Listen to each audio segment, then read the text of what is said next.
नमस्कार मंडळी. आणि खास करून सन 2020 पर्यंत भारत एक महासत्ता बनेल असं धाडशी विधान बाळगणाऱ्या माजी राष्ट्रपती डॉक्टर APJ अब्दुल कलाम यांच्या नजरेतील भारताचे भावी आधारस्तंभ माझ्या सर्वच दादा आणि दीदींनो. मी श्री यशवंतराव चव्हाण, वारणा महाविद्यालय वारणा नगरची इयत्ता 12वी HSVC मार्केटिंगची विद्यार्थिनी कुमारी वृषाली वसंत धर्मे, राहणार घुंडकी, तालुका हातकणंगले, जिल्हा कोल्हापूर, आपल्या अगदी दिलचे म्हणजेच हृदयापासून हार्दिक हार्दिक हार्दिक स्वागत करते. मी आज आपल्या समोर दोन ज्वलंत सामाजिक प्रश्नावरती भाष्य करणार आहे. अर्थात आजवरच्या माझ्या 500हून अधिक विविध सामाजिक प्रबोधनाच्या व्याख्यानातून मी हे विषय आवर्जून मांडत आले आहेच. पण कित्येक जाणकारांच्या मते व्याख्यानाच्या माध्यमातून मांडलेले विचार जास्तीत जास्त लोकांपर्यंत पोहोचतातच असं नाही. म्हणूनच विद्यार्थ्यांच्या आत्महत्या आणि विद्यार्थिनींवरील अत्याचार या दोन विषयावरील विचार जास्तीत जास्त कुटुंबातील माता बहिणी आणि दादा आणि दिद्यांच्या पर्यंत पोहोचायला हवेत. अर्थात प्रत्येक ठिकाणी मला पोहोचणंही शक्य नाहीये, त्यामुळे जास्तीत जास्त लोकांपर्यंत पोहोचण्याचा मला एक जो शॉर्टकट सापडला तो हा की जो आता तुम्ही पाहत किंवा ऐकत आहात. अर्थात मी हे एक विद्यार्थिनी असल्यामुळे मला देखील याही विषयावरती काहीतरी करायला हवं असा माझा आतला आवाज मला वारंवार प्रेरणा देत असते. पण 12वीमुळे माझंही शेड्यूल थोडंसं टाईट होतं, त्यामुळे मलाही थोडंसं थांबावं लागलं. पण विविध परीक्षांच्या निकालापूर्वी ही CD DVD आपल्या नजरेत आणण्यासाठी मी माझ्या परीने माझी कौशल्यपणाला लावली आहेतच. दुर्दैवाने माझा एखादा दादा किंवा दीदी परीक्षेतील अपयशामुळे आत्महत्येच्या विचारापर्यंत पोहोचले असतील आणि सुदैवाने माझे विचार ऐकून ते त्या निर्णयापासून परावर्तित झाले, तर मी माझ्या प्रयत्नांचंच नव्हे तर माझ्या जन्मालाचं सार्थक झालं असं समजत. चला तर मग मूळ विषयाकडे वळूया. प्रथम विद्यार्थ्यांच्या आत्महत्या. आजवर विविध जाती धर्मातील संत महात्म्यांची जन्मभूमी कर्मभूमी इतकीच ओळख आपल्या देशाची जगभराच्या पाठीवरती होती. पण हीच ओळख आज कुठेतरी हळूहळू पुसत चालल्याचं जाणवतं. कारण आज वर्तमानपत्राचं पान उघडलं की आत्महत्या, बलात्कार, पेटवून घेणं, देणं, हुंडाबळी अशा विविध बातम्यांच्या रकान्याच्या रकाने आपल्याला पाहावयास मिळतात. आणि ह्याच बातम्या आपल्या देशाची ओळख कुठेतरी पुसत असल्याचं या माध्यमातून जाणवतं. मित्र, मी लहान असताना माझ्या गावामध्ये भिंतींवरती एक बातमी लिहिलेली असायची की देवीचा रोगी कळवा आणि रुपये 1000चं बक्षीस मिळवा. कालपर्वत्वे या बातमीत मला थोडासा बदल करावा असं वाटतोय की कोणत्याही वर्षभरातल्या कोणत्याही वर्तमानपत्रात खून, दरोडे, बलात्कार, आत्महत्या, पेटवून घेणं, देणं, हुंडाबळी अशी एकही बातमी नसल्याचं कळवा आणि रुपये 1 लाखाचं बक्षीस मिळवा. मला वाटतं वर्षानुवर्ष जसा देवीचा रोगी मिळणं कमी झाला आहे, तसाच दिवसेंदिवस अशा बातम्या मिळणं किंवा अशा बातम्यांचं वर्तमानपत्र मिळणं ही अशक्य असेल, नाही का? मित्र, माणसं वेगवेगळ्या कारणासाठी आत्महत्या करतात, ज्यामध्ये प्रामुख्याने कर्जबाजारीपणा, कौटुंबिक कलह, प्रेमातील अपयश, परीक्षेतील अपयश, चारित्र्य हणणं, एखाद्या असाध्य रोगाचा प्रादुर्भाव ही त्यापैकीच काही प्रमुख कारण आहेत असं म्हणायला काही हरकत नाही.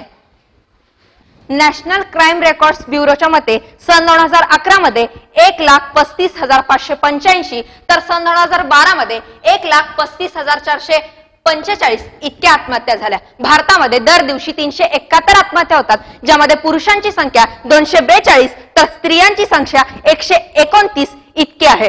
भारतामध्ये दर 1 तासाला 15 आत्महत्या होतात. ही बाब मला तरी खूपच चिंताजनक वाटली. याही पुढची धक्कादायक बातमी म्हणजे सन 2002 पासून भारतामध्ये 1 लाखापेक्षा जास्त आत्महत्या होतात, ज्यामध्ये प्रामुख्याने आंध्र प्रदेश, तमिळनाडू, केरळ, महाराष्ट्र आणि कर्नाटक या राज्यांचा समावेश होतो. या राज्यांमध्ये भारतातील एकूण लोकसंख्येच्या 50% आत्महत्या या राज्यामध्ये होतात. खरं तर माणसाचा जन्म फक्त एकदा आणि एकदाच मिळतो हे माहीत असून सुद्धा माणसं आत्महत्या करतातच का या प्रश्नाचं उत्तर मला तरी आजपर्यंत सापडलेलं नाहीये.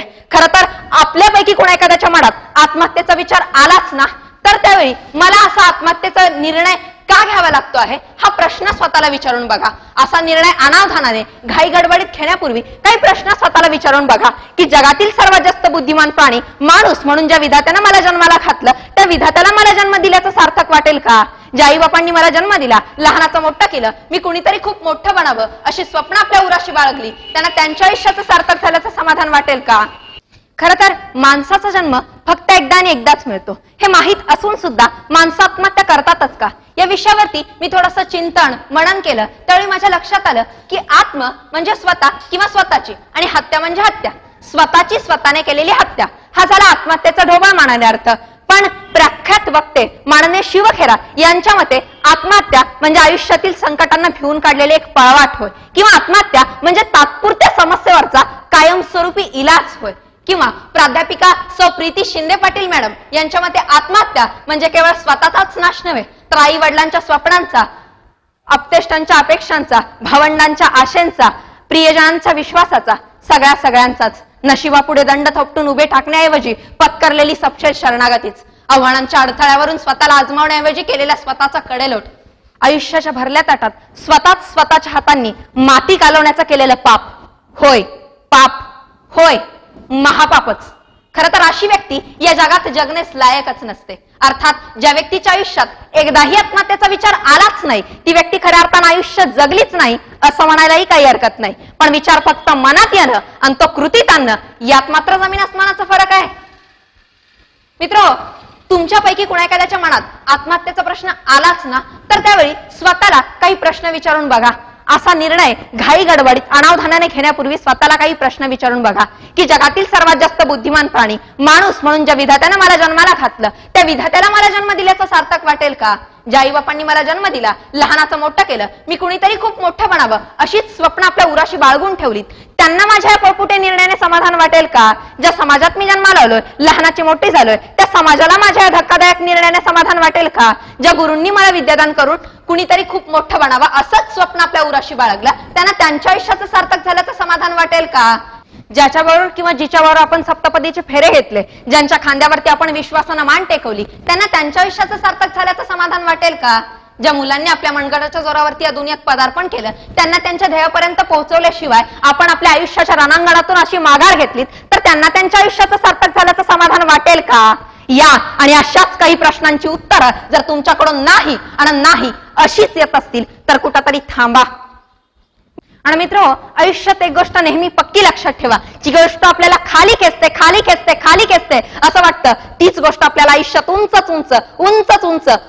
उंच भरारी घ्याव्यास प्रवृत्त करत असते. फक्त त्या गोष्टीत तितकं सामर्थ्य आहे हे आपल्याला ओळखता यायला हवं. मित्र, विधात्यानं जगातील सारी संकट फक्त तुमच्याच वाट्याला दिलेली असतात असंही नाही. संकट ही प्रत्येकाच्या आयुष्यात येतच असतात. त्यामुळे तुमच्या आयुष्यात एखादं संकट आलंच ना तर त्यावेळी फक्त एक काम करा, त्यावेळी संकटाच्या समोर तुम्ही स्वतःच एक संकट म्हणून उभं राहा. त्या संकटाला सुद्धा आपल्याच पुढ्यातील महासंकट पाहून पळ काढावा लागेल. मित्र, असं म्हटलं जातं की संकट आली की 2 पावलं मागं सरकणंच हिताचं असतं. कारण वाघ ध्येयपूर्तीपूर्वी 2 पावलं मागं सरकतो ते मागे हटण्यासाठी नव्हे तर पुढे झेपावण्यासाठी. जो काळाचा रोग पाहून मागे सरकतो तोच काळाच्याही पुढे जाऊ शकतो हे पक्क लक्षात असू द्या. आयुष्याची स्वप्न पाहत असताना वास्तवाला कधी विसरायचं नसतं. आयुष्याची स्वप्न पाहत असताना वास्तवाला कधी विसरायचं नसतं. गुलाबाला स्पर्श करताना काट्यांचं भान मात्र ठेवायचं असतं. जीवन हे शून्यातून उभं करायचं असतं. आई वडिलांचे व समाजाचे ऋण फिटल्याशिवाय मरणाचं नाव घ्यायचं नसतं. मित्र हो, जर आपल्याही आयुष्यात आत्महत्येचा विचार आलाच ना तर त्यावेळी फक्त एक काम करा, त्यावेळी आत्मविश्वासाच्या दोन्ही भक्कम पायावरती तुम्ही उभं राहा. तुमच्या निश्चयाच्या मनगटामध्ये बुद्धिरूपी दुधारी तलवार असू द्या आणि तुमची आग ओकणारी नजर त्या संकटावरती केंद्रित करा आणि त्या संकटांना चॅलेंज करा की अरे या आता, हवा तर एकटं या किंवा मुंगींच्या रिवणासारखं एका पाठोपाठ एक या. आई शपथ एकेकाला आर पार चिरल्याशिवाय सोडणार नाही. त्या संकटालाही एकदा सोडून 10 वेळा विचार करावा लागेल की या व्यक्तीच्या आयुष्यात आपण जावं की आल्या पावलीच परत फिरावं. ती संकट निश्चित आल्या पावली परत फिरतील, पण त्या संकटांनी परत फिरण्यापूर्वी तुम्ही मात्र या दुनियेतून परत फिरू नका. मित्र, महानायक अमिताभ बच्चन यांचे वडील कैलासवासी श्री हरिवंशराय बच्चन यांची सर्वश्रुत काव्यपंक्ती कदाचित आपल्या सर्वांना माहीतच असेल. असफलता एक चुनौती है, स्वीकार करो. असफलता एक चुनौती है, स्वीकार करो. क्या कमी रह गई है देखो और सुधार करो. जब तक न सफल हो नींद चैन को त्यागो तुम. जब तक न सफल हो नींद चैन को त्यागो तुम. संघर्ष का मैदान छोड़ मत भागो तुम. कुछ किए बिना ही जय जयकार नहीं होती. कुछ किए बिना ही जय जयकार नहीं होती.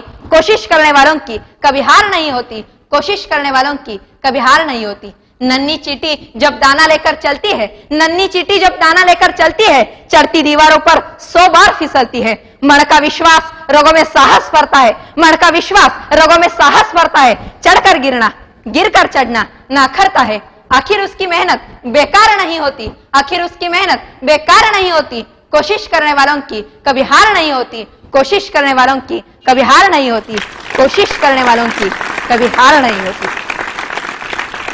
मित्रांनो, या कार्यक्रमाच्या निमित्तानं परवाच आत्महत्येच्या काही घटना माझ्या वाचनात आल्या, मला आवर्जून त्याही तुम्हाला सांगाव्याशा वाटतात।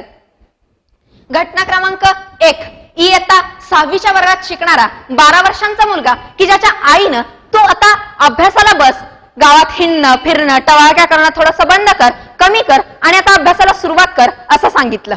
6वीच्या वर्गात शिकणारा मुलगा जगण्याचा व्यापक अर्थही त्याला समजला नसेल कदाचित। त्या मुलानं अभ्यासाला बसतो असं सांगून तो माडीवरती गेला आणि पंख्याला दोरीच्या साह्याने गळफास लावून आत्महत्या केली। घटना क्रमांक 2, माझ्याच शेजारच्या गावातील इयत्ता 10वीच्या वर्गात शिकणारी कबड्डी आणि खो खोची एक राष्ट्रीय खेळाडू की जिच्या ट्रॉफीज ठेवायला तिच्या बापाचं घर अपुरं पडतंय, अशा मुलीला तिच्या आईनं तू 10वीत शिकते आहेस त्यामुळे तुझा टीव्ही बघणं थोडंसं कमी कर आणि आता अभ्यासाला सुरुवात कर असं सांगितलं। झालं, स्वारीचं डोकं असं काही भडकलं। कबड्डीच्या खेळात सूर मारणाऱ्या व्यक्तीच्या तिच्या आईच्या वाक्यानं मारलेला सूर थेट काळजाला भिडला। बेचैन अवस्थेतच ती शाळेत गेली, पण शाळेत तिचं मन रमेना, काही केलं मन रमेना। ती घरी आली, घरातली सर्वच मंडळी आपापल्या कामावरती गेली होती। हीच संधी साधून तिनं शेतात मारणाऱ्या औषधाची अख्खी बाटली आपल्या खिशात रिकामी केली आणि खो खोच्या खेळात कित्येक सहकार्यांना खो घालून खेळातून बाद करणाऱ्या या राष्ट्रीय खेळाडूने स्वतःच्याच आयुष्याला खो घालून या जगातून आपली एक्झिट घेतली। घटना क्रमांक 3, इंजिनिअरिंग कॉलेजच्या विद्यार्थ्याची पेपर अवघड गेल्याने व घरच्यांच्या अपेक्षा पूर्ण करू शकत नसल्याने पंख्याला दोरीच्या साह्यानं गळफास लावून आत्महत्या।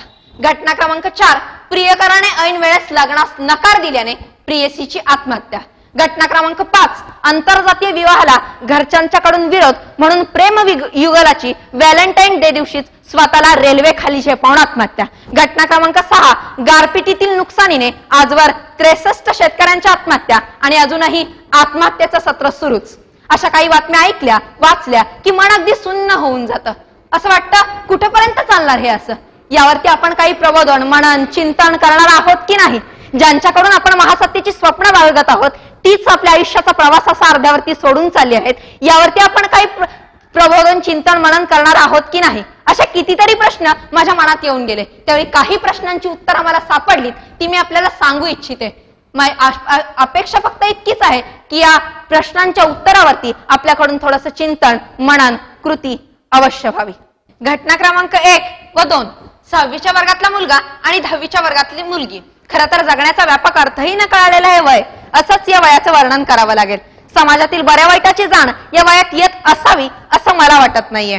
त्यामुळं आपल्या मुलाच्या यशाचं स्वागत आपण ज्या कौतुकानं ज्या उत्साहानं ज्या आनंदानं करतो तशीच त्याला त्याच्या चुकीची जाणीव आणि भविष्यातील परिणामांची पूर्वकल्पना एखाद्या घरातल्या व्यक्तीनं किंवा एखाद्या शेजारच्या व्यक्तीनं समंजस चांगल्या भाषेत करून द्यायला हवी असं मला वाटतं।